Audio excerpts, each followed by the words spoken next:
cigarette? No, thank you. Sorry, I only got these kind. Wouldn't take a minute to go out to the corner and get you some. The bartender doesn't carry your brand.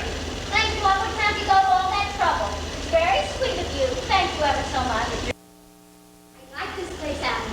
Darling, it's nice. How'd you ever find it?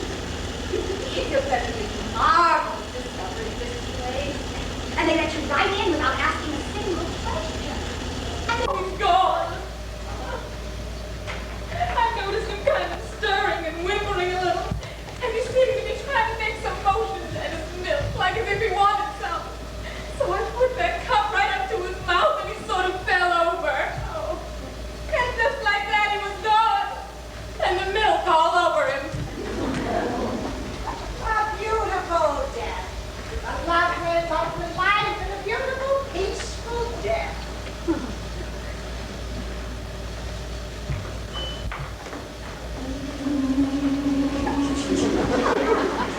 Like our dad is sleeping cold, where none shall see and none shall pass. our daisies quicken in the mold, and richer fares from meadow grass. The warding cypress pleats the sky. The mount goes level in the rain. Our Father cold and silent lies.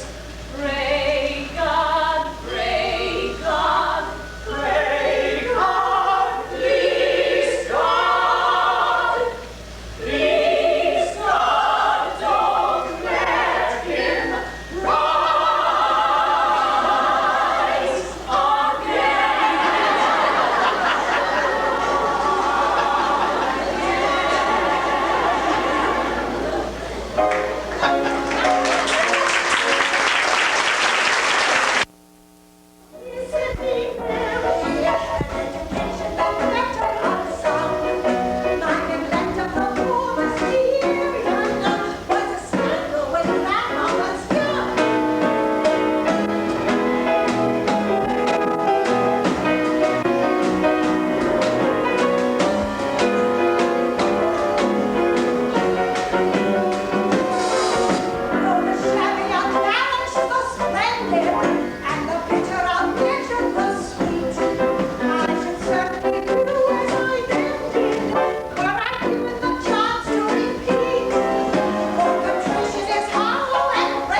There was nothing more fun than all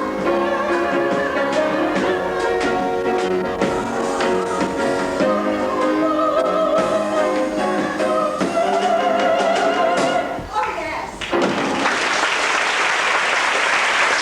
An open fire who could sit all day gazing into. Nice little dog. Well, the management does not allow dogs here. I suppose that will be held against me.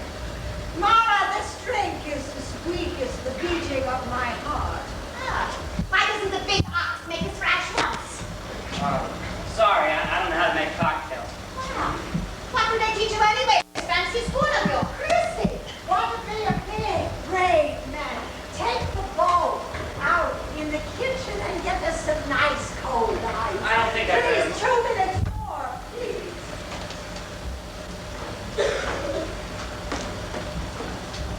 Now, human being, what do you think of my son?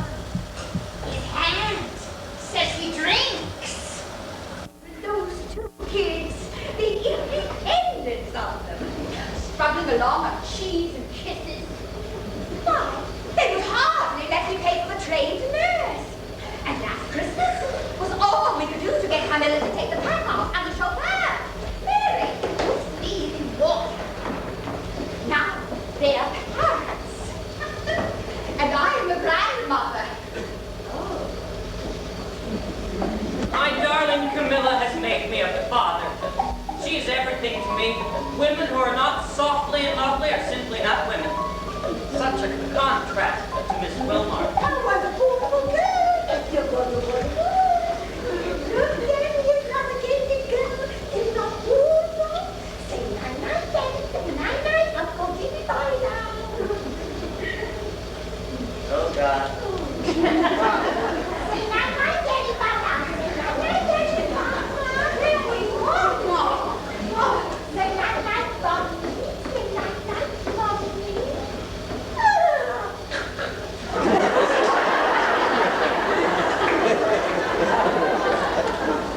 If that brat ever calls you Mummy, I'll turn her out into the snow. Where did you ever find her, darling? Well, they selected her for the hospital registry. Oh, I can hardly look at her. She has a kind face.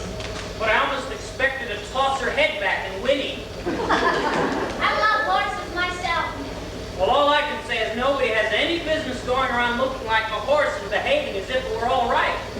You don't catch horses going around looking like people, do you? You have a point there, Jerry.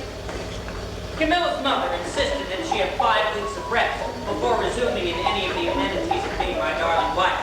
The house was running along smoothly. Baby Diana came to required ounces.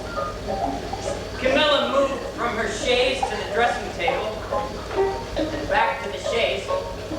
Mary continued to serve out marvelous meals from the basement kitchen. Charles got me to and from the office on time in the Packard. And Camilla's mother continued to send us checks. But I had to dine every night with Miss Wilmot. The first couple of times were bearable. As week 2 rolled around, I dreaded heading to the dining room. Well, Mary, Miss Wilmot's eating elsewhere tonight? I always have to call her 2 or 3 times, and I've just given up trying to serve things by her eyes. But then she doesn't seem to care.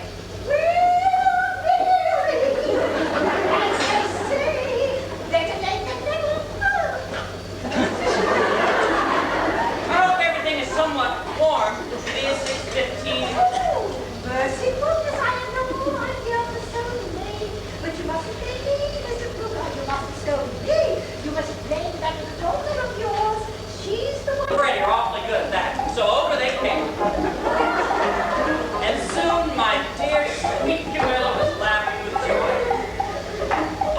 Naturally, it didn't take long for our conversation to get around to Miss Wilmot. Only wait, fellas. Wait till you see Seabiscuit.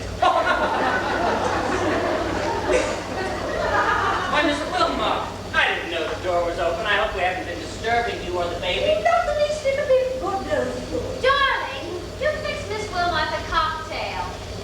Will you join us, Miss Wilmot? Oh, just lovely. Thank you. Miss Wilmot, these are 2 of our closest friends. This is Tommy Forster. I've heard so much about you. And this is Freddie Minot. I feel as if I know you already.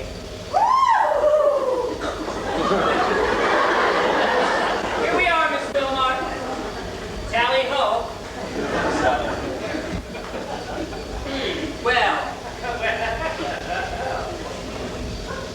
Getting much warmer out, isn't it? Great polo weather. Hey, it isn't that.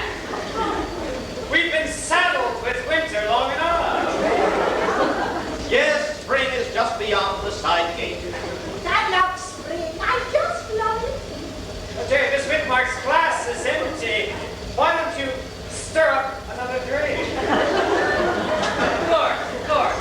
Here we are, Miss Wilmot.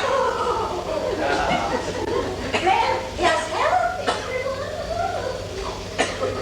Miss Whitmark, your patients seem to be racing along pretty well, don't they? Indeed they are, and they're such nice patients too, aren't they, Mr. Kruger? That's right. You must meet all sorts of people in your line of work, I suppose, Miss Woolworth. Well, sometimes it depends on people. That's right. Everything depends on people. I'll tell you, fellas, Miss Wilmot has absolutely stabilized the household. Such interesting work. Yes, fascinating. Miss Wilmot, will you tell Mary there'll be 2 more for dinner? And ask her not to have it before an hour or so. Would you mind? Excuse me. And since it'll be later, if you want to dine at your regular time, I'm sure Mary can fix you something earlier. Oh, I wouldn't dream of putting forth the I'll wait and dine with you, Mr. Kruger, and your most interesting friends. Well, thank you, Miss Wilmart. Thank you. Well, see you at dinner. Isn't he? Thank you. Oh, it is I who ought to thank you for that lovely little cocktail.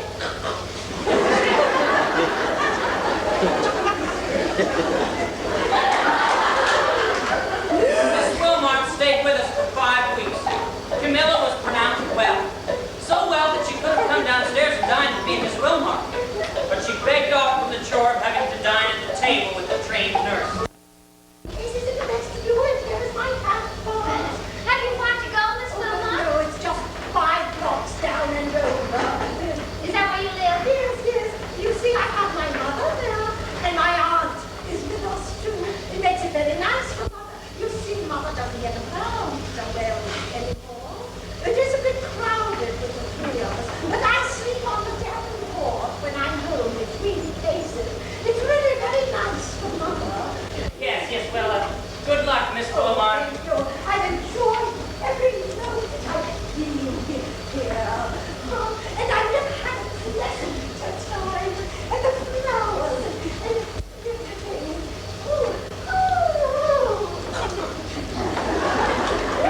Guess I'd better get down now Do, darling. and back her into the car. Camilla and I never gave Horsey another thought until 5 years later, on the occasion of our 6th anniversary, when I took my darling to the races. Thanks, Mayor. Right there. Everyone who was excited with the entrance of each box older than there was with the actual races. There were the Rockefellers, the Vanderbilts, Brenda Fraser, and Covina Wright. Why, even Margaret Truman was there. But there was a flurry of excitement when into box AA came a newcomer. It was no one any of us knew, and yet, Jerry, that woman. Somewhere, somehow. perhaps we might have seen her at the Jordan's party. You remember. Why, Mr. Kruger! Mrs. Kruger! Oh, what a joy to see you again, my dear friend. And how is the baby Diana? Why, Miss Wilmot, is that you? Baby Diana's fine, but you. Oh, you mean my beautiful fortune. Well, you see, my last client was Mr. Witherow, who passed away, and left me just under $1 million. And so now, Mother and Auntie and I live in a 15-room apartment on Southern Place South.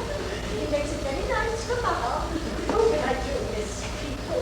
I love working with people. I just love. Oh, I still have your poses.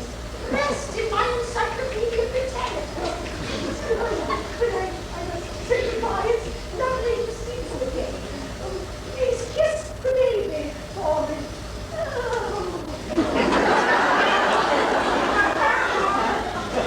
Miss Wilmot will always be Horsey to us. Only thing now, she's a thoroughbred.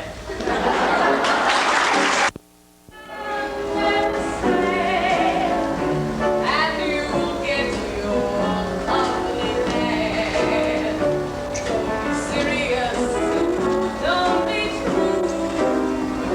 And your wishes, they will come true. And if that makes you happy, kid, you will be the first it ever did. When informed that a female acquaintance had broken her leg while vacationing in London, Mrs. Parker suggested probably sliding down a banister. When Mrs. Parker was asked if she had enjoyed a certain cocktail party she attended, she replied, "One more drink and I'd have been under the post." When asked by the Algonquin round table to make up a sentence using the word horticulture, Mrs. Parker reportedly said, "You can lead a horticulture, but you can't make her think." Speaking about her own poetry, Mrs. Parker said, I was following in the exquisite footsteps of Edna St. Vincent Millay, unhappily in my own horrible sneakers. While arriving late to a party, Mrs. Parker observed the guests engaged in some sort of group amusement. The host explained that they were ducking for apples. Mrs. Parker replied, "There but for typographical error is the story of my life."